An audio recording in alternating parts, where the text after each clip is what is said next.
So he says that Christians are wrong about hell. And he quotes an Eastern Orthodox theologian. Take a listen to what he says, and then I'm going to respond. Eternal conscious torment is morally absurd, and no compassionate, sane person could ever affirm it in good conscience. It's the decision a person makes when they decide they don't want to live with God, but continue. There's an Eastern Orthodox theologian named David Bentley Hart who wrote an incredible book called That All Shall Be Saved, Heaven, Hell, and Universal Salvation, in which he pretty much systematically dismantles all of the arguments, what he calls the infernalists, who argue that there is this place called hell, that is a place of eternal conscious torment, where those who die that are not in Christ will go forever to experience awful things. The book covers four main arguments. I'll post those here, and I'll go through them one by one. The first one I'll cover is the moral incoherence of eternal conscious torment.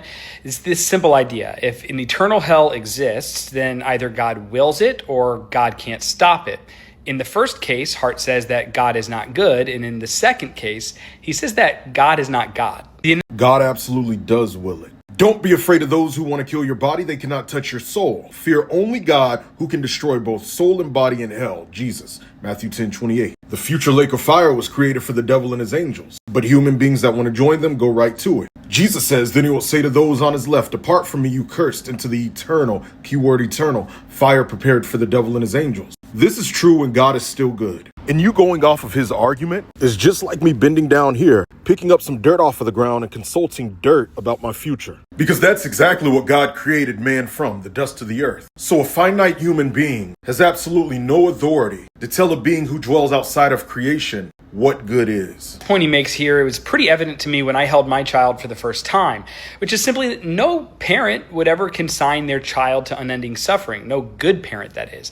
And if you believe that you could still rejoice in heaven while others or your children suffered eternally, you've probably lost the capacity to love. The next assumption, which is wrong, is automatically assuming that everybody's a child of God. Not everybody's a child of God. John chapter 1, verse 12. But to all who did receive him, speaking about Yeshua Jesus, who believed in his name, he gave the right to become children of God. You become a child of God once you're reborn in Yeshua. Jesus. In this logic, that people that commit crimes don't deserve imprisonment, is like me saying Charlie Manson deserved to walk free. God is so holy that even one sin against the holy God is worse than billions of crimes here on the earth, which is still sin against God. And if we can agree that earthly prisoners need to be kept in prison for murdering people, the same logic applies to those that stand against God. Hit follow for more. If you want to learn about breaking the spirit of poverty, accessing the provision that God has for you and more, click the link in my story or bio to join this month's 3-day class.